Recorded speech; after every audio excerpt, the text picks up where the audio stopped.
Hola, en esta ocasión vamos a hablar de el origen del universo. Entonces, el origen del universo nos remontamos a lo que hoy se piensa que son 13.700 millones, ¿verdad?, de años. Eso es lo que ya con estudios más exactos dijeron: no, nos equivocamos, es 13.770.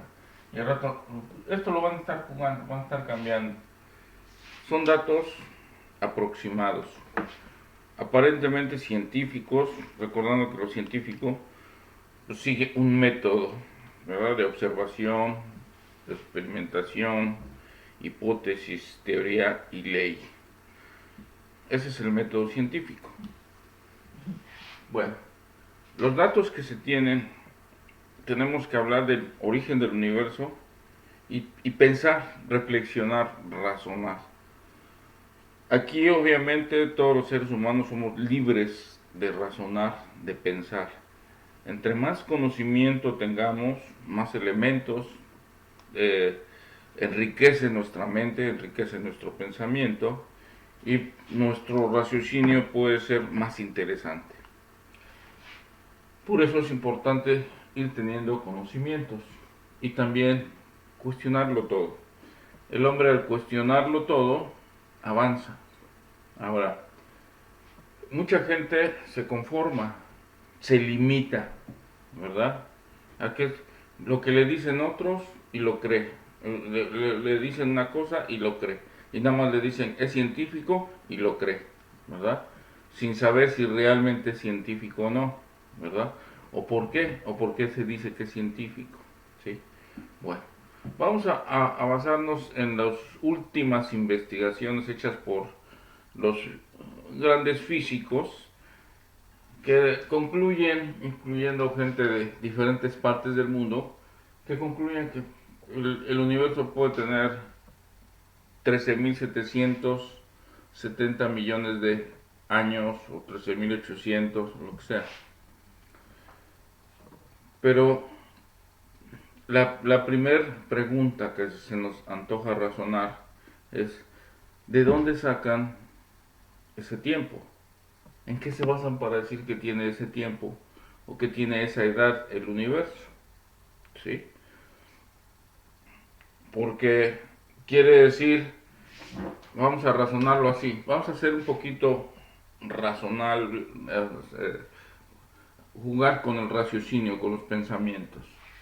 Si en la escuela o lo que sea en la universidad me dicen el universo tiene, en un congreso científico, tiene 13.780.2 millones de años, ok, pero ¿de qué me estás hablando de que tiene? ¿Que nació en ese tiempo? O sea, así como una persona nace,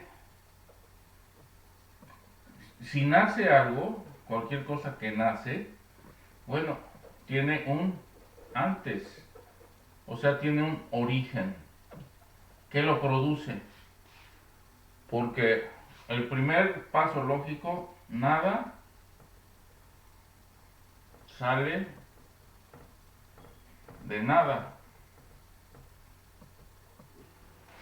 No, no existe. No, aquí y en todo, el hombre ya llegó a esta conclusión.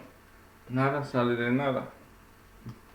Esto se comprueba siempre. Ya, este es un pensamiento, pues, no, un pensamiento, vamos a decir, natural.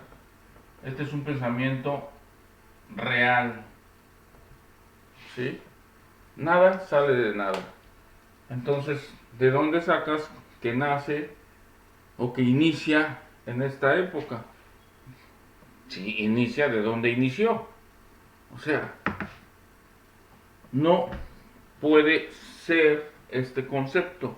Entonces, esta fecha que me hablan no tiene razón, no es real.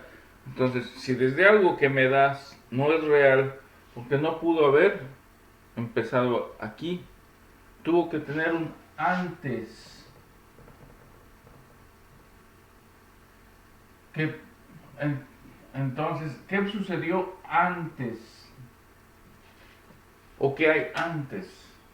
Entonces, es cuando le preguntamos a los científicos o a los físicos, bueno, me estás hablando de esto, ¿a qué te refieres con esto? Porque no pudo haber nacido, no pudo haber aparecido de la nada, de repente, hace 13.780 millones de años, empieza una gran explosión, sí, pero te estás diciendo empieza una gran explosión, pero no me estás diciendo que nace.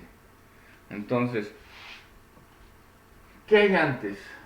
Para empezar, la primera conclusión, el primer razonamiento cosmogénico, vamos a llamarlo así, de origen o de creación, es que no existe un inicio anterior. ¿Sí? ¿Por qué? Porque no lo sabemos. O sea, no tenemos el hablar de 13.770 millones de años del universo es falso. Partimos de una mentira. Entonces todo lo que yo empiezo a decir para acá es falso. Entonces mejor vamos a reconocer la realidad. Mejor vamos a decir, bueno, no nace ni empieza el universo. ¿Sí?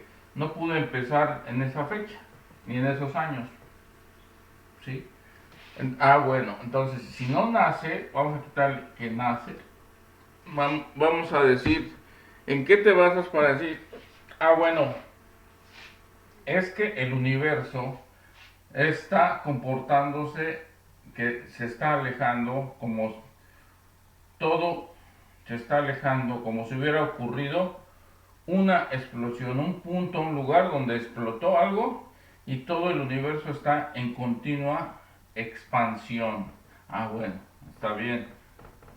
Entonces, el raciocinio que estás teniendo, estás partiendo de que como si hubiera ocurrido un momento de que ocurrió una explosión y a partir de ahí se está alejando. Bueno, entonces, este es un principio, si no se explica exactamente esto, ¿verdad? Pero la pregunta es muy lógica. Bueno, dice que ocurrió esta explosión, pero antes de esa explosión, ¿qué había? ¿Por qué estaba la materia concentrada en un punto? ¿Sí? ¿Por qué? Entonces, ¿dónde empezó esa materia? ¿De dónde viene? ¿Qué es? Entonces, esto es tratar de hablar de el antes, ¿verdad? Entonces, el principio, vamos a razonar. El principio, lo que habla el hombre es, se imagina, ¿verdad? Que dado el comportamiento que tiene el universo y que se está expandiendo, alejándose unos de otros, como un globo que se va inflando. Si inflamos un globo, los puntos del globo se van alejando. Entre más aire, estos puntos, el globo va creciendo y estos puntos se van alejando unos con respecto de otros. Podemos dar el efecto del globo o podemos dar el efecto de la explosión. ¿Sí? Esto, lo que el hombre ahorita observa es que el hombre está viendo, de acuerdo a sus límites, vamos a ponerle, estamos teniendo aquí un límite, los límites. ¿Qué límite estamos poniendo? Estamos poniendo este límite del punto, de que parte de que todo está concentrado, la materia está concentrada en toda una mega masa, pero sería interesante preguntar por qué está concentrada. ¿Por qué existe toda la materia en un solo punto? Entonces algunos piensan, bueno, es que la materia se contrae y se expande. Quiere decir que al rato va a haber después va a venir un movimiento al revés. Primero uno de que se abre y luego otro que se cierra y entonces va a llegar a juntarse otra vez la materia. O sea que es como un juego que se abre, se cierra, se abre, se cierra. Son formas de pensar. Tienen razón, No lo sabemos, porque cada quien puede pensar lo que quiera. Este es juego de pensamientos nada más. Entonces, eso no es científico, ¿sí? No se puede probar, no se puede experimentar. ¿Por qué? Porque esto lleva millones y millones de años. Entonces, no hay forma de que el ser humano, que no tiene ni 1 millón de años, pueda probar todo esto. No hay, no hay forma de realizar más que jugando, ¿verdad? Con pensamientos, filosofando, razonando. Entonces, algunos dicen, existe una gran explosión y luego existe una gran concentración. Y luego va a volver otra gran explosión y otra gran concentración. Y así. Entonces, pero vamos a llegar a lo mismo. ¿Cuál es el verdadero origen del universo? ¿Cuál es el origen? Entonces, esa duda, ¿verdad? Racionalmente, científicamente, no podemos decirla. Nadie, ningún científico puede decir que el origen del universo, dónde empieza el universo. Entonces, lo más que podemos presumir es que podemos hablar de que de que parece que hubo una gran explosión que ocurrió de acuerdo a cómo se van moviendo todos estos cuerpos, galaxias, sistemas, soles, estrellas. Calculamos que esta explosión ocurrió hace tanto tiempo. Bueno, eso puedes decir, pero no puedes decir que ese es el origen, ¿verdad? Entonces, estás hablando de un límite, estamos hablando de un punto de partida limitado. Bueno, a partir de este límite y hacia acá podemos ir haciendo deducciones hasta nuestros días, ¿sí?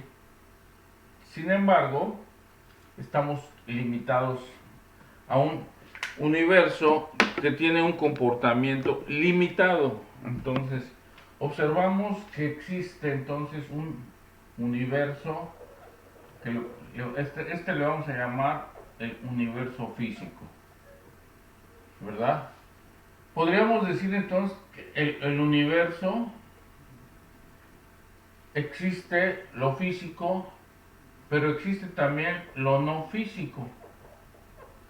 Entonces, el universo podríamos dividirlo en dos, en lo físico y no físico.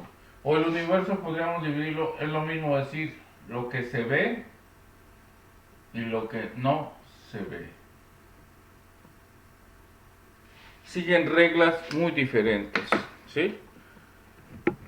Existe gente que puede pensar y limitarse en nada más hablar y vivir del universo físico. Entonces, ¿por qué? Es el universo que se ve. Este y este es lo mismo. Porque el universo físico sí puede seguir lo físico, puede seguir el método científico. El método científico que es ver, o sea, observación, experimentar, o sea, probar, repetir, ¿sí? Entonces a partir de ahí empezamos a sacar pensamientos para explicarnos qué está sucediendo, crear hipótesis. Podemos comprobarlas, esas hipótesis, y decimos, mira, de 100 experimentos, en 98 se cumplen. Entonces compruebo que sí es cierto, ¿verdad? Entonces llego a teorías, pero después esas teorías las compruebo y se repiten y ya me voy a diferentes situaciones, a diferentes momentos, en diferentes lugares y se comprueban y se cumplen siempre. Entonces llegamos a leyes, ¿sí? Entonces la ley ya es al llegar a una ley pues estamos llegando a algo que se cumple siempre, o sea, al 100%. Una teoría pues se puede cumplir hasta un 60%, 70%, vamos a ponerle. Es jugar. Una hipótesis a lo mejor lo cumple en los primeros casos, 30, 20%, en fin. Puedo crear muchas hipótesis, puedo crear. Entonces aquí, como estamos jugando con el pensamiento, vamos a hacer pues planteamientos hipotéticos. Vamos a jugar con hipótesis. No podemos pasar a teorías, no podemos pasar a leyes, ¿verdad? Inclusive a veces no podemos experimentar. ¿Por qué? Porque lo no físico no puede seguir este método. No es posible. Entonces, la gente, ¿por qué? Simplemente porque no se cumple desde el primero. El primero no se puede ver. Entonces, lo no físico no es visible. Ahora, por ahí dicen, bueno, lo que no es visible no existe. Eso me recuerda el chiste de una maestra que dice que le pide al alumno que se asome por la ventana y que mire al cielo. Y le pregunta al alumno, ¿ves el cielo? Sí. ¿Y puedes ver a Dios? No. Ah, pues ya ven, con eso les demuestro que Dios no existe. Y entonces otro alumno contesta y le pregunta al mismo, a ver, ¿puedes ver la cabeza de la maestra? Sí. ¿Y puedes ver su cerebro? No. Entonces quiere decir que su cerebro no existe. Entonces es jugar, ¿verdad? Entonces, eso es un chiste, obviamente. Es jugar, pero no podemos decir que lo que no se ve no existe. Si no lo puedo ver, no quiere decir que no exista. Vamos a demostrar que no se puede ver y existe. Que no se puede ver, no se puede ver un pensamiento. Un pensamiento no lo pueden ver. Un sentimiento no se puede ver. ¿Sí?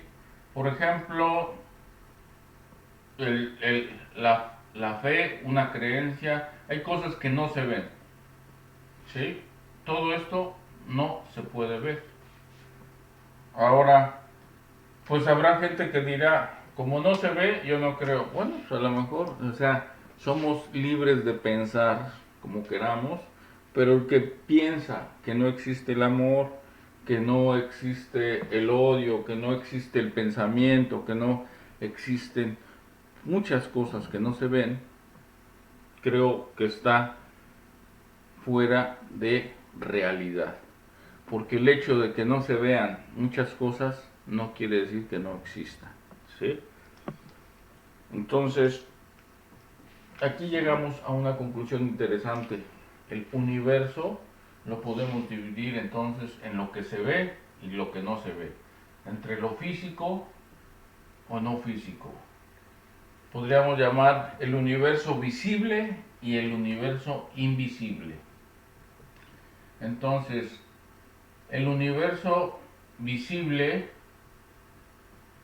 y el no visible, podríamos crear una idea de acuerdo a lo que sucede y la influencia, por ejemplo, que tiene, que podríamos tener que el universo físico, vamos a llamarle visible, sería el 1, pero el universo no visible se piensa que es mayor que el universo físico y que muchas veces puede estar contenido. Entonces el no visible puede ser mayor que el visible. ¿Qué significa el que pudiera ser mayor? Vamos a primero tratar de entender de qué tamaño estamos hablando que pueda ser el universo físico. Entonces vamos ahora a hablar de lo que se conoce del universo físico, de los límites, de la velocidad de la luz, ¿verdad? De los años luz que nos llevaría a llegar de una galaxia a otra, de una estrella a otra, de un sistema, de una vía láctea, ¿verdad? Por ejemplo, que es la nuestra, a otra galaxia, en donde las distancias son increíblemente enormes. Nuestra mente va a tener que abrirse mucho para tratar de entenderlo, ¿verdad? Vamos a verlo en el siguiente capítulo.